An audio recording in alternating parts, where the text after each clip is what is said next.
Welcome to the Lifewriting podcast, where married authors and screenwriters Stephen Barnes And Tananarive do talk about writing during stressful times, breaking into Hollywood, and balancing life. every week will share more tips on how to build a better life while you can create your dream projects. Even if it's only one sentence a day, life writing is the application of the tools of writing to life. And the tools of life to your writing. Hello, darling. Hello, Welcome, sweetheart. episode 6. Time What a passes so quickly when you're having fun. the podcast is off to such an unbelievable start. We had N.K. Jemisin in our last podcast. We've had Patton Oswalt, Roy Wood Jr., and of course us. Sometimes it's also just Yes, us. must never forget that. But today it's kind of a party podcast. It's the first time we're having two guests, and I'll mention who they are: Victor LaValle and Stephanie Malia Morris, both of whom were involved with Horror Noire with us. But first, so what's been going on with us? Well, I'm getting ready for the Eightfold Path to be published. I've been, nervous about that for 10 years. It's a graphic novel through Megascope. Yes, with John Jennings. And John Jennings at Megascope. And because of a paper shortage, it's been, delayed until the middle of March, it looks like. So it's just, stress. But, in life, they pay you for how much stress you can take without cracking. So it's like, just get over it, get on with it.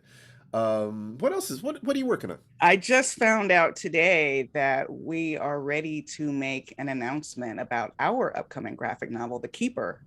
So we can do a cover reveal today. It'll be a little while. You will already have seen the cover reveal, audience, hopefully by the time this podcast comes out. But we're taping it early, and today is the day, and the world gets to know this. We've mentioned before, this was a project we wrote as a screenplay. We got very close to attaching it to our dream production company with the favor of a dream director, but couldn't get it past the next hurdle at the studio. And what a kick in the stomach that was. I just knew that was going to happen. I was so sure that was going to happen. Our manager walked us through what the meeting was going to look like at the studio when they sold it. But anyway, none of that happened.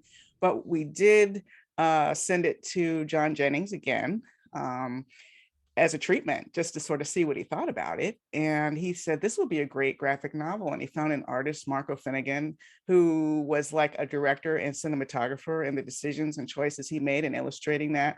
So The Keeper will be coming out this fall. So excited. Excellent.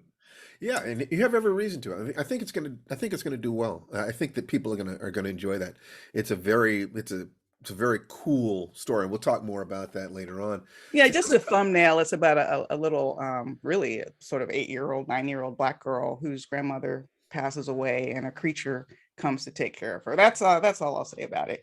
Let's see. We had some good conversations this week about a television pilot that is being done over at a network where it had felt a little bit like we'd reached a dead end in terms of understanding how to make the conversion from one format, a book, to another, a television series. This is one of the places where a collaboration can be very, very useful, because sometimes you can get so close to the trees you can't see the forest. Yes. That another person coming in from the outside can often see patterns that you cannot see from inside the maze. It's just like you have to go up in a drone to see what the whole pattern of the maze is, so that you can figure out how to get out of it. And this is where having a group of readers, a group of trusted writers, or people whose opinions on your work, or opinions on work, who understand you enough to know what it is that you're trying to accomplish, and you trust enough to be able to actually dialogue with them about what is working, what is not working in your work, is critical. So you and I were able to bounce stuff back and forth, I think, in a very productive and useful way. Yeah, and we mentioned in our last podcast that we'd had the breakthrough, and now that we've been putting those ideas to paper, or at least to a digital document, we are seeing it start to flower and come to life. So you are that extra lobe of my brain. It's just like, wow, it's amazing. It's like you say, it's like having elves come in and fill in the creative pieces that are missing when you run out of your own ideas. So I'm going to be reaching out for an ally just later, a little bit later on today. Betsy Mitchell, who was my editor over at Time Warner for Warner Books for 4 novels, Great Sky Woman, Shadow Valley, Lion's Blood, and Zulu Heart, is taking a look at an outline for a new novel that's connected with some of my older work, and I need some perspective on it. And even though she is retired from being an editor at a publishing company, she still does, she still will contribute her wisdom for friends and I think as a professional, money making activity as well. And I'm really looking forward to that Zoom. I really want the perspective, the sense of, what do you see here? What am I missing? Does this story flow?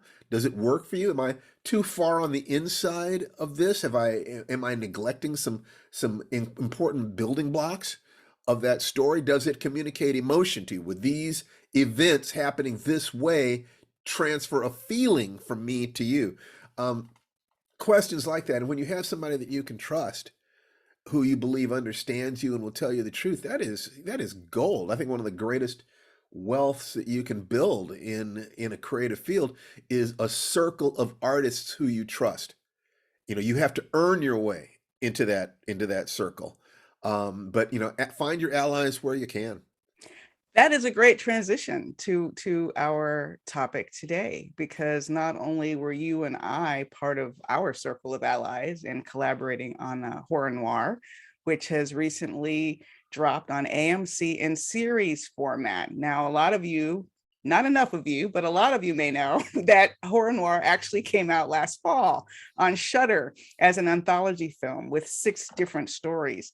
Now it's been chopped up as a sort of a series format. So they're not new stories, but they're taking the same stories from the Horror Noire anthology film, and AMC has started releasing them 2 at a time. By the time this airs, you should have been able to see at least 4 of the episodes, including The Lake, which Steve and I collaborated on, and I think maybe even Fugue State. I think Fugue State is in the second group. Yes, in the second week. So you by now you should have a good idea of what Horror Noire looks and feels like. I also want to shout out, in addition to today's guests, the other screenwriters who worked on Horror Noire were Ezra Clayton Daniels, Chernold Edwards, and Al Letson. And of course, Victor LaValle worked on a screenplay too, and he's here to talk about that. But this was such a unique experience.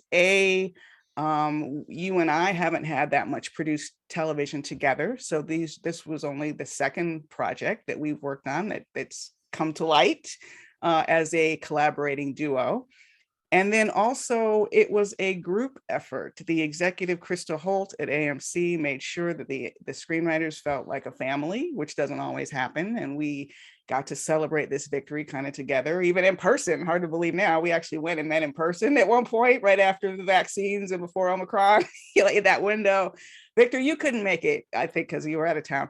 But in any case, without further ado, should I introduce our guest, honey? I think we should go. You're champing at the bit. You should. I am champing at the Victor, bit. and then a few minutes later, we'll introduce Stephanie. Yeah. So because this next guest, whether or not we were doing Horror Noire, is such a worthy guest and such an interesting writer, and I'm a great fan of his work. So Victor LaValle is the author of the short story collection Slap Boxing with Jesus, 4 novels, The Ecstatic, Big Machine, The Devil in Silver, and The Changeling, and 2 novellas, Lucretia and the Croons, and The Ballad of Black Tom, which I know a lot of you have read. He's also the creator and writer of 2 comic books, Victor LaValle's Destroyer. Oh, you got your name in the title. I see how that is. Victor LaValle's Destroyer, which I teach in my Black horror class, by the way. And Eve. He's been the recipient of numerous awards, including the World Fantasy Award, the British Fantasy Award, the Bram Stoker Award, the Whiting Writers Award, a Guggenheim Fellowship, the Shirley Jackson Award, American Book Award, and probably most importantly to him, the key to Southeast Queens, where he was raised in New York, now lives in Washington Heights with his wife and teaches at Columbia University. And he wrote the episode Daddy in Horror Noire, all about doppelgangers. So Victor, welcome to the podcast. It's so good to be here. I'm really, really happy to join the party.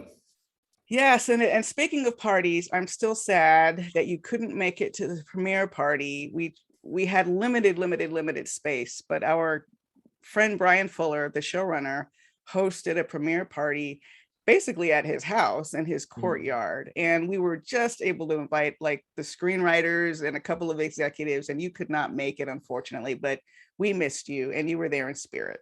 I was so sorry to, I mean, one of the, as I'm moving more and more into the screenwriting end of things, I love living in New York, but there are some downsides. You don't get to go to parties.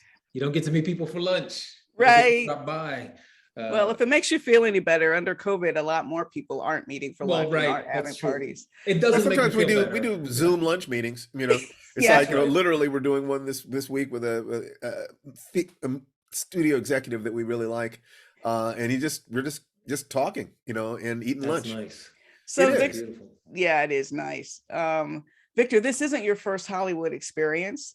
Can you just briefly kind of summarize what you can talk about anyway, in terms of what's been happening with you in terms of adaptation? Sure. So I've had a couple things that are in development, works of mine that either I'm developing, the Bout of Black Tom, my novella, and then another novel called The Devil in Silver are both in development process. And then my last novel, The Changeling, is actually about to go into pre-production next week. It'll be an Apple TV series. Cool. So we got a season, and we'll see what goes after that. Let's just stop right there. That's amazing. It really is amazing. I would love it if you'd give us an outline very quickly, you know, just no more than a minute or so of how you saw the steps that you went through from the time that it was published to them saying you have a season. What are the steps you went through? Because most of the people listening to this have no idea what that process is. So anything that any light you can shine on that process would be great. Of course. So I published the novel. My agent sent the book to a book agent at an agency in LA called CAA. That book agent had agreed to represent a previous book of mine to resounding silence from the world of Hollywood. Nobody cared at all. So he said, I'll send this one out too, because I enjoyed the book. Just like the last time, we'll see if anything happens as a result. He sent it out. And in fact, and this time for The Changeling, there was some interest, and a production company called Annapurna decided that they liked it, and they optioned the book. And then they went out to a few screenwriters to see if anyone was interested in adapting the book for me. Can I stop you right there really quickly? I'm Yes. sorry to interrupt you. At that point, had you been attached as a screenwriter to any other works? Was there any conversation that you might be attached, or it was just sort of understood, well, we're going to go find a screenwriter now? I had zero experience with, the previous book that he tried to sell, I then worked with a talented director. The two of us tried to sell that using her connections, and that also went nowhere. And so I didn't have anything that was produced or even in the pipeline for production. And so Annapurna at that stage did not have, there was no conversation about, hey, would you like to do this? Okay. They said, we want to take this out to other people. And I said, I can't make you do otherwise. So, okay, and you know, if we're talking, this is the honest part of the life, right? Is the book was a successful book, whatever that might mean, positive reviews and positive sales, but it was not the kind of sales where I could dictate the terms. Right. I did not have that kind of power. And so they said, we want to go find someone else. And I said, okay. And who they found was a writer named Kelly Marcel, who at that point she'd made Saving Mr. Banks, Tom Hanks movie, a show called Terra Nova she created but didn't make. She's a white British woman, but she really vibed on the level of parenting and marriage as a sort of, I don't want to say ordeal, as an experience. Yeah, no, ordeal. Right? I know, an ordeal. and then to her credit, to her great credit, and to my great appreciation, as soon as she signed on, she called me up and said, I want to come to New York and let's have lunch. I don't want to take this book away from you, in part because there's lots of things about this book that I don't feel I have authority on. And so if you're open to it, I would love for this to be much more collaborative. And this is the Beautiful. changeling you're talking This about, is the correct? changeling, yes. Yeah. Okay. And so I would say that seems from, at this stage, as I understand, that seems pretty unusual for that to happen, but she was really adamant along the way. So she'd send me scripts, she'd ask me for notes, I'd send those notes to her, and then she'd send them to Apple. It was really very, and those notes were always very respectful because she was doing a wonderful job. So it was fun to do them because I didn't feel, there was no sense like you're messing up my book or anything like that. It was like, this is a show, this is not my book. And so I'm enjoying seeing how this changes into a show. And then here or there, I would give notes. And so so essentially, after we would go through that notes process, then she sent it to Apple. Apple gave their notes. She would send it back to me and say, here's what they're thinking. And then she would come up with the finalized script. Let me ask you a question. There are a lot of writers who, during the process of adaptation, they freeze. It's like, no, it has to be this way, but not that way. And they literally will get shut out of the process. Right. What I was wondering was you're displaying a lot of conceptual flexibility. Mm-hmm. And what I would consider to be emotional maturity around the question of your art. And I was wondering whether or not that's always been a characteristic of yours, or whether you've developed it, through needing to collaborate on teaching or other things in life. How have you always been this flexible? No, definitely not. How did you develop it? Talk to me about that a little bit. It's a great, you named it already. It's through teaching. And I, in my teaching process, I teach in an MFA program. I'm reading students' work all the time. And in those conversations, essentially, I'm the note giver. And we're talking about how students might rethink their work, reshape it, take it apart, and put it back together. And I think what I have seen is, I've seen the students who refuse that kind of tutelage or like collaboration. And I've seen, sometimes they know exactly what they want and maybe they're right, but more often than not, I would say, when they were willing to hear other students or myself, it doesn't have to be that I was always even the one giving the right advice. You could see over the course of a semester, their work blossom. Yes. And you could see how they would change and rethink everything. Yes. And doing that, I mean, it's been 20 years now of doing that. It made it clear to me as well, like you can't tell this to other people and not think that you also would benefit from being open to hearing. Beautifully put. Beautifully put. The only issue then would be, how do you know who to trust, who to let in, and who to say, no, this is not right? How did you? I suspect that you had to develop some sort of an instinct about the times that you can be flexible and the times not to be flexible. Can you speak to that at all?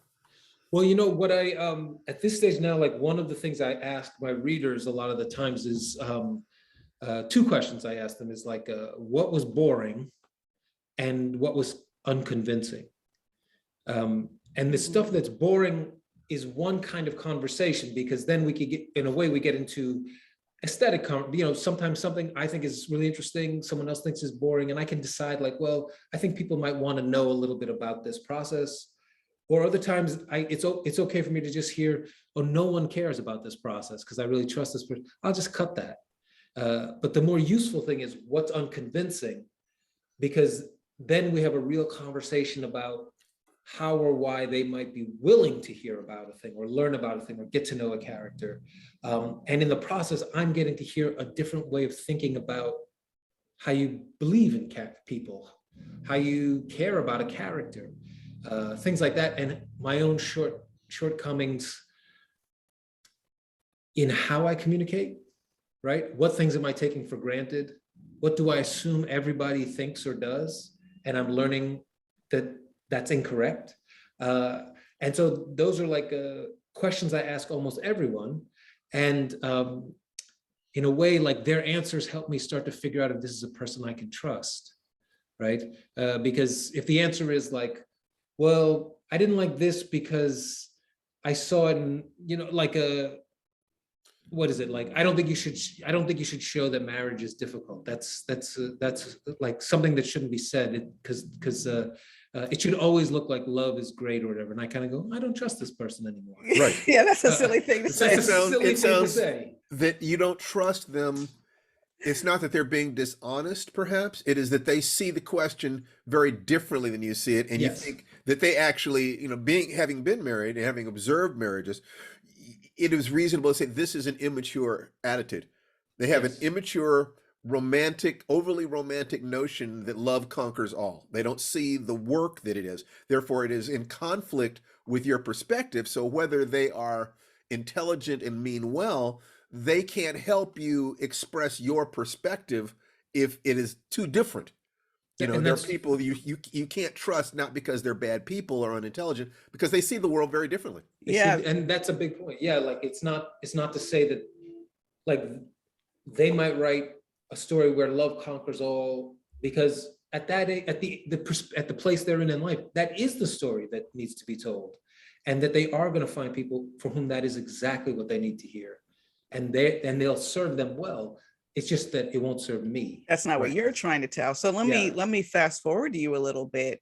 At this point, I mean, because I've also had the experience of having work optioned, and then other producers, other screenwriters have your work, and varying experiences, from Blair Underwood, who had My Soul to Keep for 10 years, who kept me completely in the loop. I saw every draft. I heard about every meeting we did, where I've had a situation recently with My Soul to Keep, never saw a draft, never heard anything, except, just through sort of sideways means.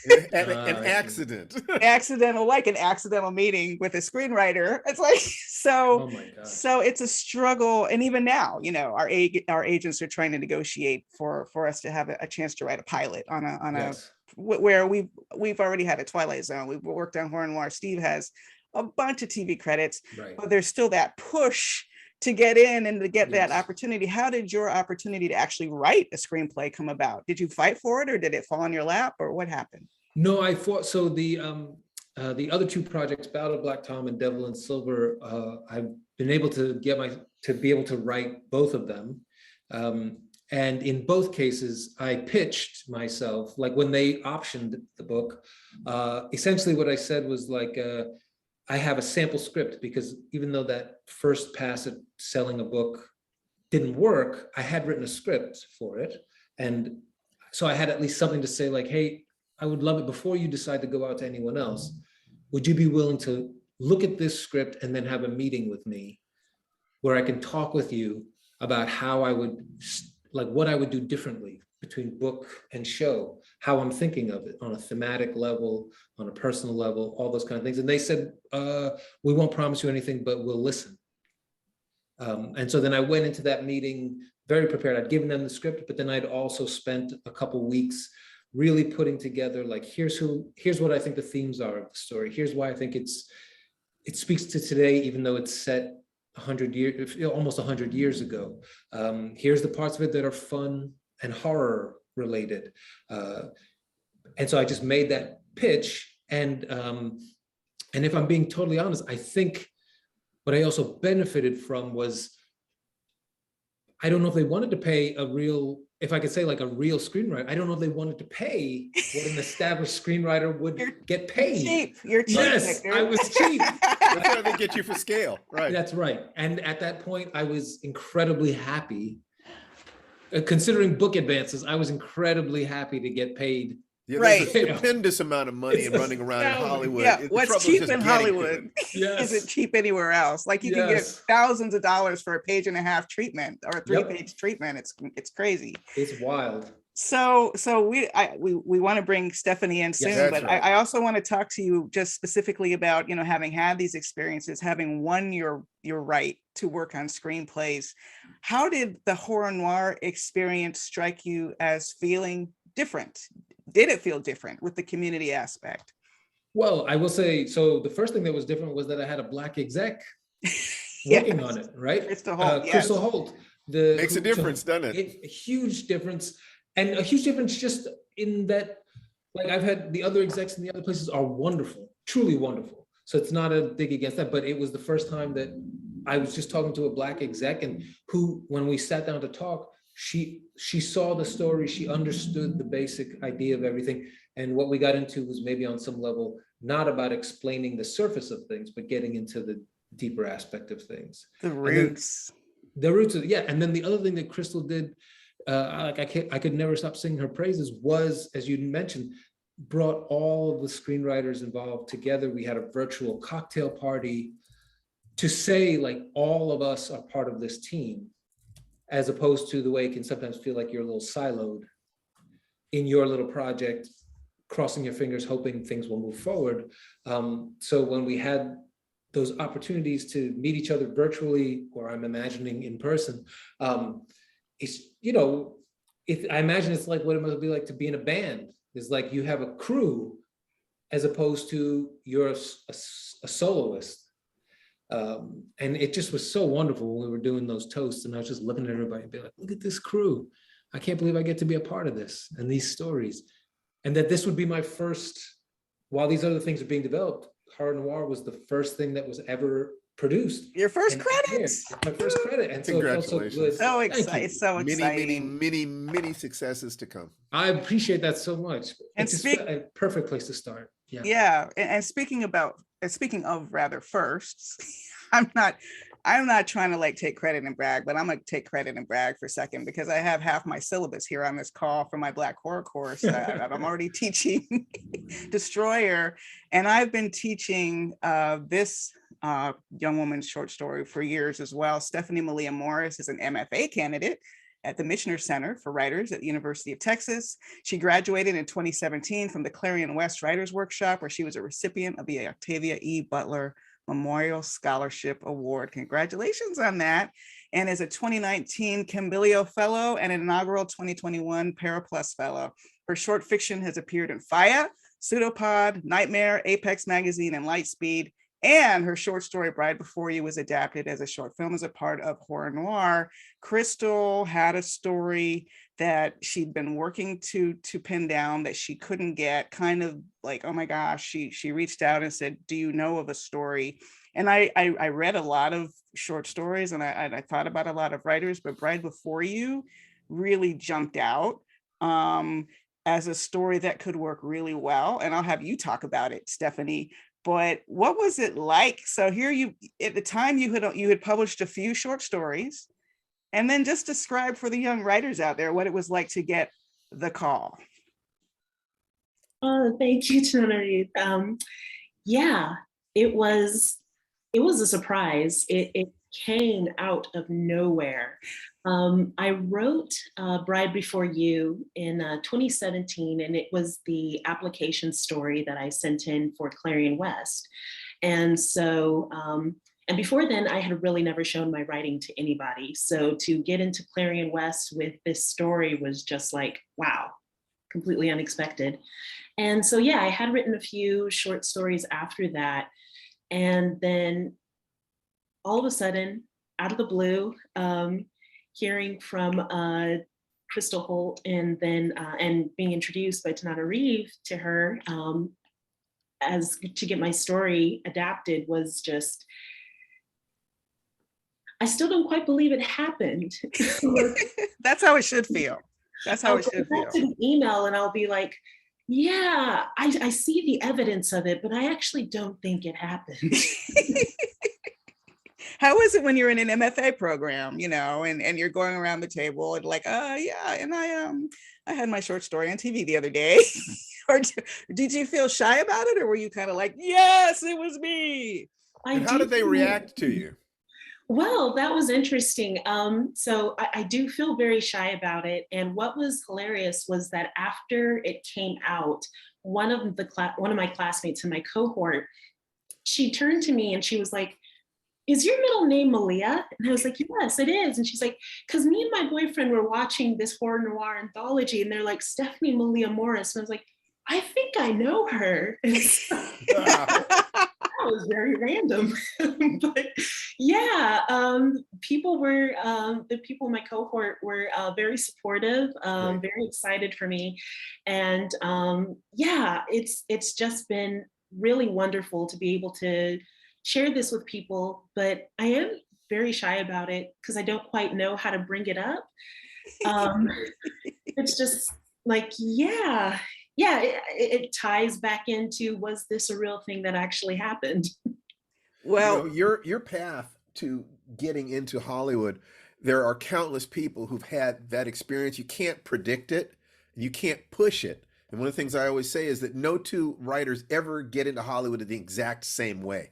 But you have to put the work out there and then nibble around the edges and find connections. You weren't even nibbling around the edges. All you did was create good work, get it out there. You did your work, and then stochastically somebody saw it who was in Hollywood, Tananarive, who then took it to Crystal Holt. So it's important to take a look at how did you walk that path? And in your particular case, you were just focusing on doing good work and short stories. And that's such an important thing too, because it is a short story. And we chopped it up last time with N.K. Jemisin about the importance of writing short stories. But one element is just it's IP, it's intellectual property. A short story can be optioned for film or TV, just like a novel can. Takes so much less time to write. So we'll all talk about the process of working on our scripts, but I'm actually wanting to start with you because you were the original. You wrote the original story, but you did not adapt it. Could you explain really quickly what the original story is for people who haven't seen it, and then also the major changes that screenwriter Chernold Edwards made? And she did, I thought, an amazing job. What were the major changes she made, and how did you feel about it? Okay. And it would be fun, I guess, just to kind of spoil things for people who haven't seen it or not. Try to skirt a little bit around the spoilers, but tell as much as you need to for the story to make sense. Okay. Yeah. So the story is it is a adaptation of a fairy tale, a Norwegian fairy tale called The Prince Lindworm. And it's set in Black Washington, D.C., kind of like after Reconstruction, then. And this story, it's told from the perspective of in my story, it's told from the perspective of the antagonist. And then you just kind of get to see like what the problem is, and then the whole resolution, stuff like that. And so that was how I wrote that story. And then to have the adaptation where it was from the different point of view from one of the other characters. So there's a mother character, and that is what Chernold Edwards did the point of view. And so, yeah, there's a completely different point of view. So it's a bit of a mystery. Like if you read the story, you know who the main character is, but that character is a mystery in this, in the adaptation. And yeah, I was just very fascinated. I just loved the whole, just looking at the creative differences between my story and the script. I come from a background of writing fan fiction, being in fandom, and I love like adapting fairy tales and things like that. So to be able to see someone kind of bringing that same process of transforming a work to something that I had written was just so completely amazing and such a thrill. And I was just really loving the creative differences that were brought in, like in the script, a new character is added. And I just love that choice of this new character who's kind of like a housekeeper and is a confidant of the mother. And so things that you wouldn't be able to get without having that secondary character for the mother to kind of bounce off of and to be able to talk to. I think, yeah. Yeah, to externalize some of those thoughts. So because Exactly. prose is so inward and there's so much interiority, and you have to make all of it visual somehow Right. in an adaptation. And I'm so excited we have this on tape, that a writer is happy with the way a screenwriter adapted her story. This is amazing. This is an amazing moment we're capturing in history in Hollywood, people. She's happy. So, well, I'm happy for you. I talked about it in every interview, you know, how excited I was for you not having to wait 30 years almost, like some of us did, to get our first adaptations on the air. Victor, you decided to write an original script. Daddy is an original script, correct? I adapted a short story of my own. Oh, it is a short Yeah, story. it's a I'm short sorry. story. Yeah. Great. No Okay. and in my case, the biggest, so the story is about a couple, but focuses on the young father, or new father, I should say, who is really in that overprotective dad stage, really wants to take care of his child. And then his child basically starts saying, they live in an apartment in New York City, and he starts saying, there's someone at the window at night. And that's all I would say. And it kind of builds from there, and who is it and what is it? Is it real? And it kind of goes from there. And for me, one of the biggest changes was Crystal writing to me, because in the story, the child is about 3. So Crystal called me. She was like, look, this baby can't be 3. We need this child to age up a bit. And I was like, okay. And she said, it's just about like what we can manage. Like, you need someone who can act a bit, right? Well, that child they cast, I wish I knew his name. Oh my goodness. He's like, I can look his name up. Genius. He was a wonderful kid. Wonderful kid. Cow, Had he such was so good good. energy. Really great energy. But then the funny thing was then, so I said, no problem. And I aged him up. But then she called me up and she said like, well, I appreciate you aging him up, but he's still talking like a 3-year-old.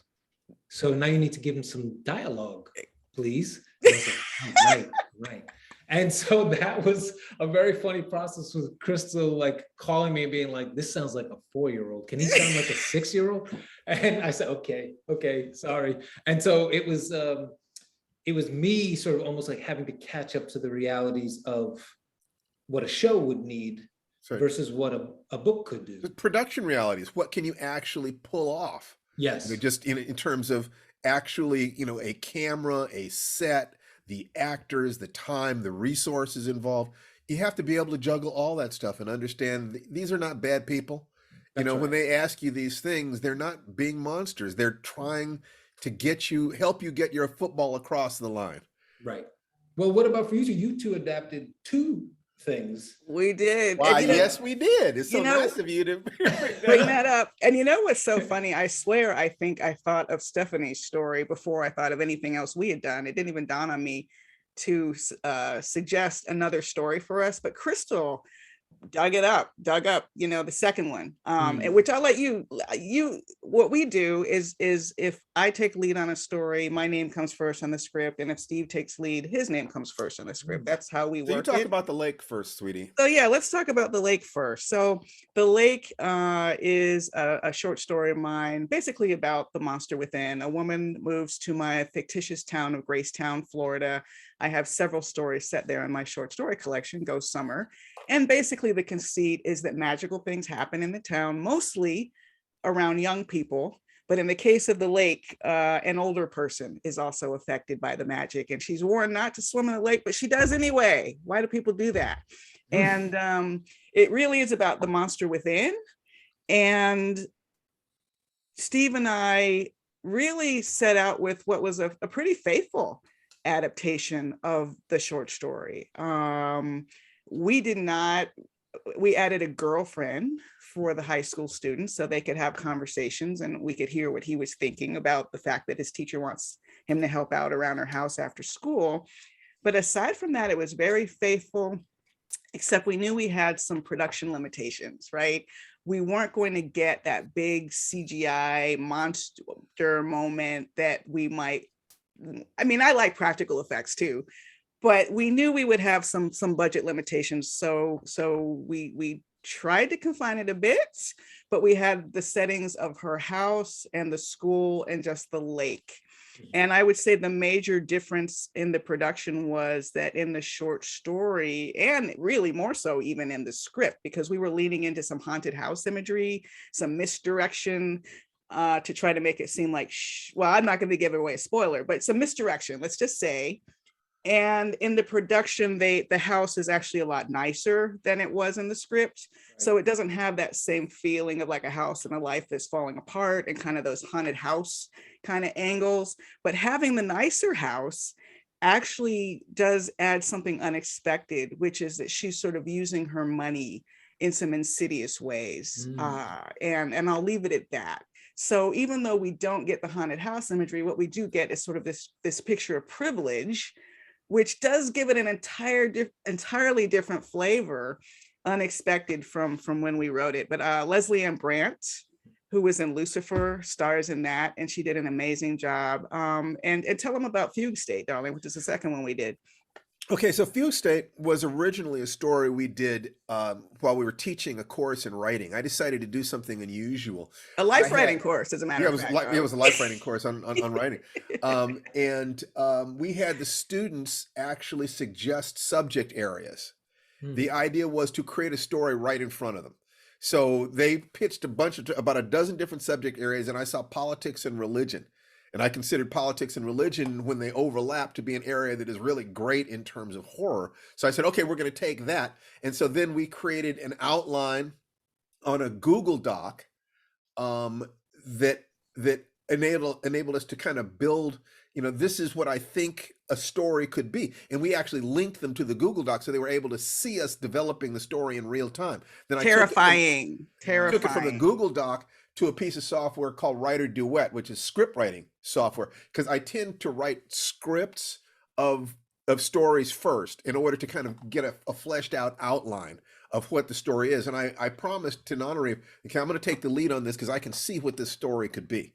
Like initially, it was the same idea about what might happen if a charismatic preacher actually began to manifest real powers of persuasion in a particular ugly way. And originally it was also thematically the idea that masses of people who are all hyper emotionalized will operate at the lowest common denominator level. They behave like a group mind at a fairly low level. And so if there were some parallels between that and some political realities in America at the time that we wrote that, mea culpa, mea maxima culpa. But the original story climaxes at a huge event at a football stadium. Right. No, we weren't going to get that budget. No, we definitely weren't. So what happened is we did the lake, and then after we had planned a trip back to Atlanta to see Noire's family, we got the call that they wanted another episode and that they were interested in Fugue State. So we had to create an outline that scaled that down. What are the realities of budget and time and so forth and so on. So I had to reconceptualize the story. And by the way, that story that was went to Writer Duet and then was fleshed out, and then we sold it. So we actually our students actually got to see the entire process. Wow. From initial concept to final sale at Apex, I think, or Lightspeed. So then we took that story and began to reinterpret it, find the core of it, which was a husband and wife who love each other, and what happens when. And I thought, that the thematic on this, I think I might have to change this a little bit from a comment about society as a whole, more to what happens in relationships when one partner bends so much to try to keep the relationship that they break. That became the image in my mind of two people who love each other, and they're trying to find a way to continue to hold hands in life as one of them is warped out of true. So the core then became, I knew that we couldn't do big scenes, so we had to do deep scenes. We had to find I wanted to find scenes that would enable us to really feel this relationship, so that when it began to break apart, we'd really feel that, not with some big special effects like this, but just the quiet moments, and trusting the actors that they could pull this off. So I always felt like I was in collaboration with actors I had not met. Can you do this? Can I leave space for you with your vocal tonalities and facial expressions and body language and silences? Can you create this? Tananarive pulled me away from one thing. I wanted a moment where it felt like this relationship was in real danger, and she warned me that if the husband hit the wife, that the rapport would be broken, so that people would stop caring about that relationship. So I pulled that back. So with The Lake, she did the first draft, and then I gave feedback. With Fugue State, I did the first draft, and then I asked her, I need you to be sure that I am being true to this female character. That if our core audience, in many ways, let's say that our core audience for this is Black women, that we want to create a metaphor that is really powerful, and that the horror is within the human heart. Be sure that I'm staying on the path, T. Be sure that I'm not accidentally doing something and not realizing the implications or how it's going to hit. So we did that script. I was, writing it on the road, while we're trying to hurry. And how is Crystal juggling all these stories? Very truncated time period to do that. And then we got notes back, and I had to rejigger it. So instead scale it down even more. So instead of think less money. Less money. And ultimately, I didn't even know how little money there was going to be. I wish, because if I had known that the budget was quite modest, then I would have reconceptualized the whole thing until it could have been done as a stage play, a one-act play. Okay. And then I would have built up from a play rather than down from a cinematic experience. Which would have had a stadium scene. So yeah, that's right. We would have had a stadium scene. So then we got lucky in terms of Rachel True and as Malcolm Barrett and Rachel True put their foot in it, and also absolutely did. No, my story. I get to say this one. Okay. We got Tony Todd as a preacher, and the instant I heard that, I knew that we could tweak the dialogue so that it had his vocal cadences, and I knew that he could absolutely tear that up. That he could do a fantastic job. So trusting the actors to be the special effect, creating an image of Black love, which we very rarely get to see as far as I'm concerned, and then place that love in danger. And so it's a tragic love story in many ways, that then has a resonance through, religion, has resonance through politics, less directly. The political arena got short shrift, but the intimate relationship, psychological arena got pumped up. So that was that process. I wish I'd had more information, but what I know is that everybody involved in that brought their A game. They did the very, very best they could. And ultimately, that's all you can hope for as you're trying to take steps along this path, that you're going to work with other people who care about the stories and care about storytelling as much as you do, and then trust that they will bring their own special genius to it. Assume that they're artists just like you. What can they bring to it? How can I leave room for the art director, the composer, the actors, the director? And if you do that, and you can trust them, eventually you put that child in their hands, and they're the ones who have to deliver it. Right. Yeah, one thing I'm noticing when I hear about all of these different stories, Daddy, Bride Before You, Fugue State, The Lake, they're all so very different. They're different types of Black horror, which is something that I truly, truly appreciate about Black horror noir, is this idea that Black horror is not one thing. Black horror is as infinite as the minds of the Black creators. I'm wondering what you, Victor and Stephanie, think about the state of Black horror, how you're feeling about the future of Black horror, and your place in that. Well, speaking for myself, I guess, it's a funny moment. Like there's a part of me, the immediate answer is to say, I feel so enthusiastic. There's been such a flowering of Black horror, right? But then I take a second and I think to myself, maybe what I mean is there's been this flowering, but suddenly there's a channel that was not open for a very long time that has opened, and there are more venues. Talking about, if you're talking about screenwriting, talking about like for TV, streaming services, independent film or big budget film, but then also talking about literature, like online venues and print venues, and the idea that none of these things is, to my mind at least anymore, given like you publish a thing online, it gets read all over the world, potentially. That is this powerful, beautiful thing, as opposed to sort of an old school model that said, if it's not a movie or if it's not in a print magazine, did it happen? Right. Right. And I'm loving that, that all these things are sort of existing. And then the pleasure of all these different Black creators showing up and being like, I'm here and I've been here. And then newer Black creators saying, and we're here too. And I really appreciate that it doesn't have to feel like, and one of you is going to get the ring. Right. Right. Which is there can the only old be one way. There can only be one, and you all kill each other, and we'll just take who's left. Because it creates such a poisonous atmosphere for the creators, for all those Black creators. When then and who's your enemy? It's not it's not the rest of us, right? And I appreciate that, at least for me, it hasn't felt like that in a way that, coming up through like literary fiction, it is very much still like, I'm cutting throats. There's one book contract out there and I'm taking it for my debut, whatever. And maybe even that's outmoded, because I haven't been on the student side or the younger writer side of even MFA literary fiction, whatever you want to call it, anymore. But I certainly remember that feeling back then.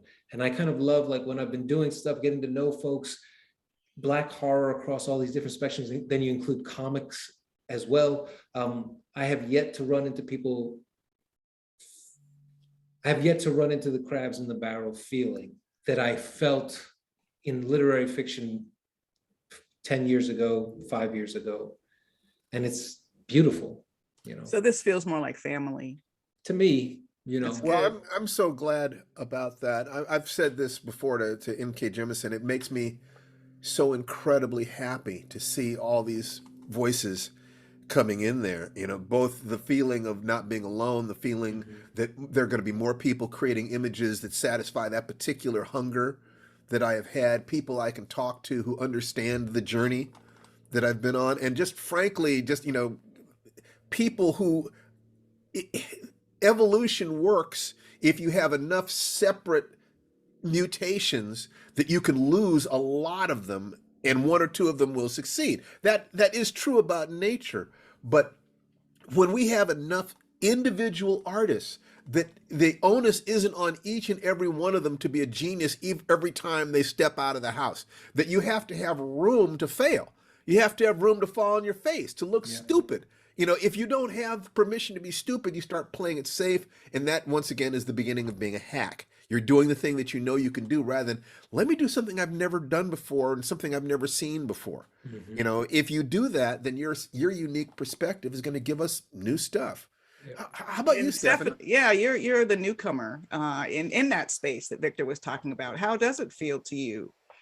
Yeah, it definitely feels like just the broadening of the field that Victor was describing and you all were describing. I definitely do feel that there's kind of this idea out there of being able to be the Black mediocre writer, kind of like that idea of Black mediocrity, which I am extraordinarily excited for.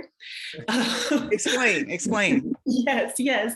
So I've always felt that when I was younger, wanting to be a writer, looking at the Black writers who were my predecessors and who were my example, there was a feeling that I had that you had to be good. because there was only so much room. And yet, on the other hand, you have a lot of writers, like white writers and things like that, who could write stuff that wasn't the best of the best and still find a large audience. And yeah. And so basically, to have so many more people in the field, to have so much more freedom to do things that really fascinate you, whether it reaches this high literary idea of what is good fiction or something like that, you just get to really write what speaks to you. I mentioned earlier that I come from a background of fan fiction, and one thing that I love about fan fiction is how specific you can be about your tropes. It's like, I want to read enemies to friends to lovers, and there is only one bed, and there is just like, takes place in a coffee shop, and it's very, very, very specific. And I'm seeing that now in like commercial fiction, and where you get to be specific. And this is one thing that I really admire about the romance genre, is that you have a lot of authors who, instead of writing something that's like some high literary whatever, they just write the very specific tropes, because that's what their readers want to see. You know how it's going to end, but that's the joy of it. You don't have to really surprise anybody, because they're here for a very specific thing. And so that's what I'm seeing more, is that now we don't have to do so much 101 where it's like you have to be good to this specific standard that somebody else set. Now you can be good to a standard that you and your niche readers set and want to see. That's a great point. That's It a great really point. is. It speaks to freedom. I think that you have to, once again, it's that idea that you have to be free to fall on your face to ever get the balance and experience you need to do a triple axel at the Olympics. You know, the road to excellence, inevitably, that's what one of the things that the hero's journey says. There is this thing called confront evil and fail. Dark night of the soul. The only way you know how far you can go is by going too far. You have to try things that aren't going to work. And the people who think that every story, every word, every sentence has to be perfect simply get paralyzed. They simply can't move forward. And they never become the writers that they were going to be unless somebody can give them permission to look silly. Permission that you're not carrying a race on your back. You know, you don't have to be twice as good, to get half as far every time out of the gate. But sometimes you can just be Stephanie. Sometimes you can just be Victor, or you can just be Tananarive or Steve. You can just play and discover. Yeah, I definitely remember that weight on my shoulders as a learning writer, Yes. not seeing myself and not knowing what I was supposed to contribute. If I wasn't Alice Walker, if I hadn't had that rural background, then who was I as a writer? And yes, so that freedom is so important. So Steve, I'm sorry. No, go on, Victor. One last thing on this, to Stephanie's point, to this larger point. I watched this video just this morning about the making of Maximum Overdrive. Yeah, Stephen King's movie from the only 80s. directorial effort. Only directorial effort. And the whole point of it was, this movie ain't great. Well, how did it get made? Blah, blah, blah, blah, blah. One of the things I really loved, they talk about Stephen King the whole time. When he agrees to do it, when he's on the set and all that stuff, he said, I wanted everybody to know we're making a moron movie. That's what he would say. We're making a moron movie, which means you just turn this on, you just sit back like a moron, and you just watch trucks crash into stuff. And he said, and that was the extent of my dream for this thing. And there was something beautiful about just hearing him say, like, he wasn't like, it's my first effort and I knew I really wanted to get into the depths of it. He was just like, I just wanted to crash trucks. Well, if you don't have that attitude, how in the hell do you write as much as Stephen King has written? Yeah, he clearly has clear permission to write. Yes. He is a brilliant man who works very, very hard, but there's one part of him that's just an evil child. Yes. There is great wisdom, and it is learning how to connect with that creativity and give yourself permission is part of what we are always trying to do when we talk about these things. The entire life writing system is about connecting the structures of story to the process of writing the story, to the process of living your life. So that if intelligence is problem solving. So the same problem solving you're using in your stories, you can use to how do you write the story, to how do you sell the story. You're just writing a heroic journey about somebody who wants to be a writer. What do you have them do next? The life, and so I've been teaching this for like 30 years. Once I realized that there was this connection between the hero's journey and the process of our lives. And then with Tananarive, we started teaching these things online in a very specific way. And then we created Lifewriting Premium, which is the flagship product of what we're doing. It's a year-long course. Every week, people get another lesson, and they are the sponsors of this podcast. That's right. So we're paying our bills. Paying our bills. Talk about it a little bit. Paying for our new audio engineer. So, Lifewriting Premium, it's a subscription course, a new module every week. As Steve said, you take it at your own pace. And it really is a combination of so many of our teachings, whether it's video lectures, PDFs, exercises, you name it, as a part of the course. My favorite part is the sentence a day principle, because that's what got me through my most difficult writing project. When I had the freedom to write one sentence a day, you can write a book in a year. To outline my novel with a sentence a day, and then to carry that into a difficult writing process. And obviously you're going to write more than one sentence, but that's if you right. commit to the one sentence. That's the trick. It's a psychological trick. The idea, I don't have any time to write. I've seen people spend an hour explaining why they don't have 5 minutes. They'll be on social media and they will spend 50 sentences telling me why they don't have time to do one sentence. And I'll just sit back and laugh, because their demons are stopping them.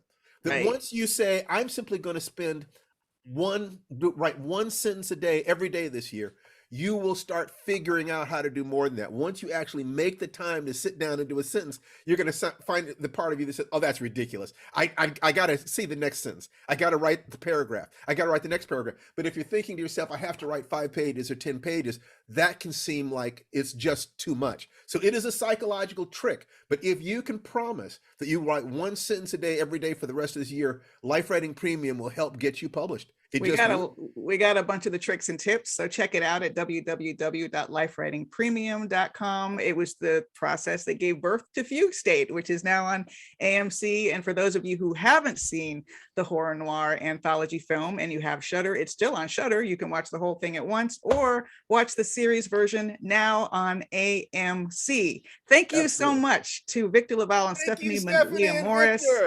What a great... I could have talked to you all day. For us. I just was saying thank you to both of you, Tananarive and Steve. This was wonderful. Do you want to shout out your websites or plug anything? This is the time.